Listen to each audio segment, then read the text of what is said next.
राम राम भाई सारे ने, क्या हाल है। आज का भाई डे 5 फिट इंडिया चैलेंज का स्टार्ट टू 0। सबसे पहले लगाए भाई जंपिंग जैक, उसके बाद लगाया 100 पुशअप्स, फिर 50 सपाटे, 50 सीटअप्स और 50 स्क्वाट उठक बैठक लगाई। फिर उस लास्ट में किया मेडिटेशन।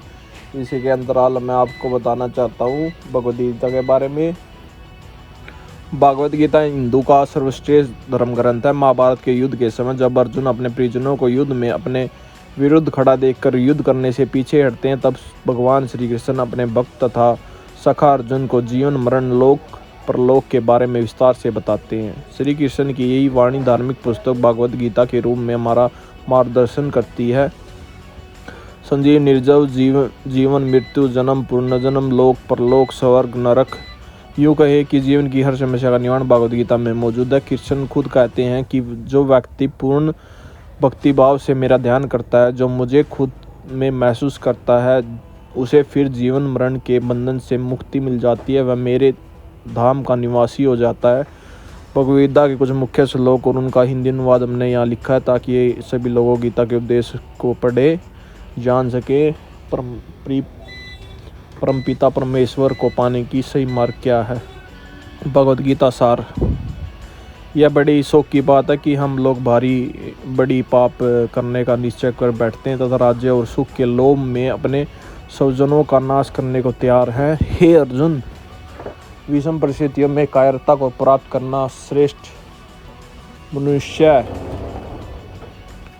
के विपरीत है। ना ये स्वर्ग प्राप्ति का साधन है, ना ही इसकी अप्रति प्राप्त होगी।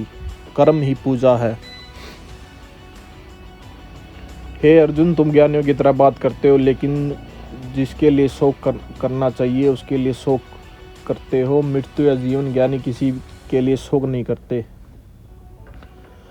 जैसे इस जन्म में जीवात्मा बाल युवा और वृद्ध शरीर को प्राप्ति करती है, वैसे ही जीवात्मा मरने के बाद भी नया शरीर प्राप्त करती है। इसलिए वीर पुरुष को मृत्यु से घबराना नहीं चाहिए।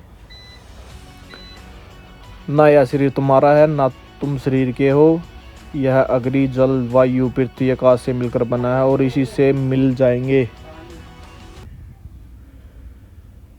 आत्मा जरामर है। आत्मा जरामर है। जो लोग इस आत्मा को मरने वाले या मरने वाले मानते हैं, वे दोनों ही ना समझ हैं। आत्मा ना किसी को मारते हैं और ना ही किसी के द्वारा मारा जा सकता है। आत्मा ना कभी जन्म लेती है ना मरती है। शरीर का नाश होने पर ही इसका नाश नहीं होता। तुम अपने आप को भगवान को अपरिचित करो, यही सबसे उत्तम सहारा है। जो इसके सहारे को जानता है वह भय चिंता शोक से सर्वदा मुक्त रहता है। जैसे मनुष्य अपने पुराने वस्त्रों को उतार कर दूसरे नए वस्त्र धारण करता है, वैसे ही जीवन मृत्यु के बाद अपना पुराना शरीर को त्याग कर नया शरीर प्राप्त करता है। शस्त्र इस आत्मा को काट नहीं सकते, अग्नि इसको जला नहीं सकती, जल इसकी गिला नहीं कर सकता, वायु से सुखा नहीं सकती। जन्म लेने वाले की मृत्यु निश्चित है और मरने वाले का जन्म निश्चित है। अतः जो अटल है उसके लिए शोक नहीं करना चाहिए। परिवर्तन संसार का नियम है। जिसे तुम मृत्यु समझते हो वह तो जीवन है। एक क्षण में तुम करोड़ों के स्वामी बन जाते हो, दूसरे ही क्षण तुम दरिद्र हो जाते हो। मेरे तेरे छोटा बड़ा अपना पराया मन से मिटा दो, फिर सब तुम्हारा है, तुम सबके हो। हे अर्जुन, सभी प्राणी जन्म से पहले अप्रकट थे और मृत्यु के बाद भी अप्रकट हो जाएंगे। केवल जन्म और मृत्यु के बीच प्रकट दिखते हैं, फिर इसमें शोक करने की क्या बात है। सम्मानित व्यक्ति के लिए अपमान मृत्यु से भी बढ़कर है। जो हुआ वह अच्छा हुआ, जो हो रहा है वह अच्छा हो रहा है, जो होगा वह भी अच्छा ही होगा। तुम भूत का पश्चाताप ना करो, भविष्य की चिंता ना करो, वर्तमान चल रहा है। युद्ध में मरकर तुम स्वर्ग जाओगे, यह विजयी होकर पृथ्वी का राज्य भोगोगे। इसलिए हे कौन्तेय, तुम युद्ध के लिए निश्चित करके खड़े हो जाओ।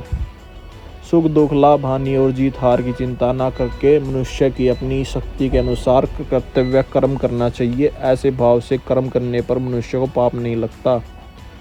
खाली हाथ आए और खाली हाथ वापस चले जो आज तुम्हारा है कल और किसी का था, परसों किसी और का होगा। तुम इसे अपना समझकर मगर हो रहे हो, बस यही प्रसन्नता तुम्हें दुखों का कारण है।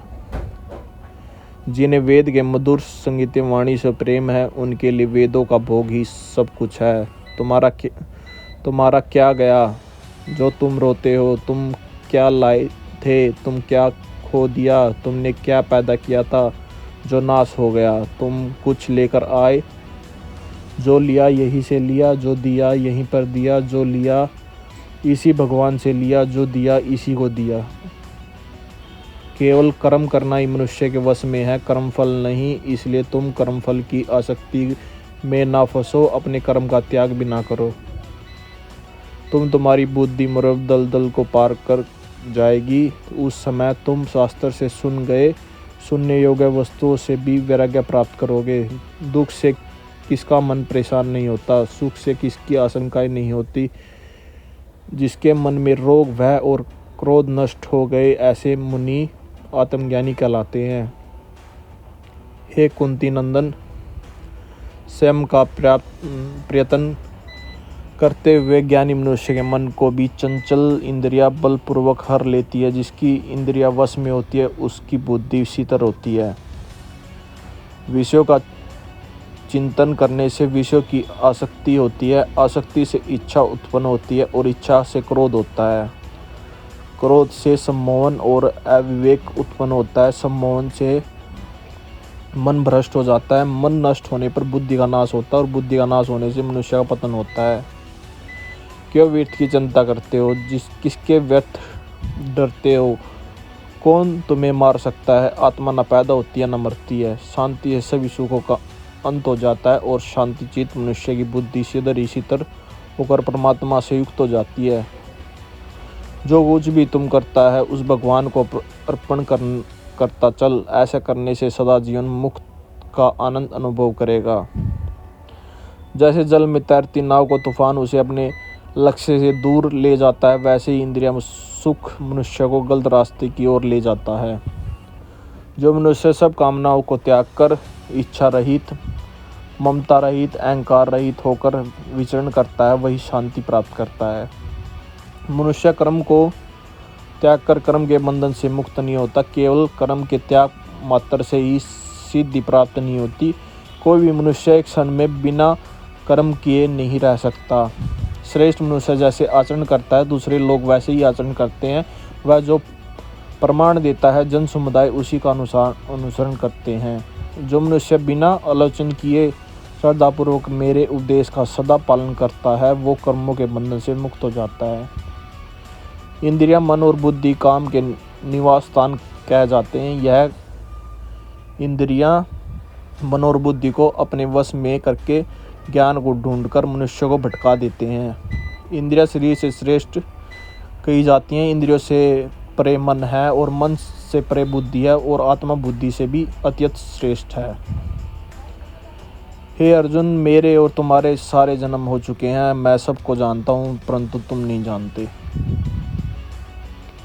हे अर्जुन, जब संसार में धर्म हानि और अधर्म की वृद्धि होती है, तब अच्छे लोगों की रक्षा, दृष्टा का साकार और धर्म की स्थापना करने के लिए हर युग में अवतीर्ण होता हूँ।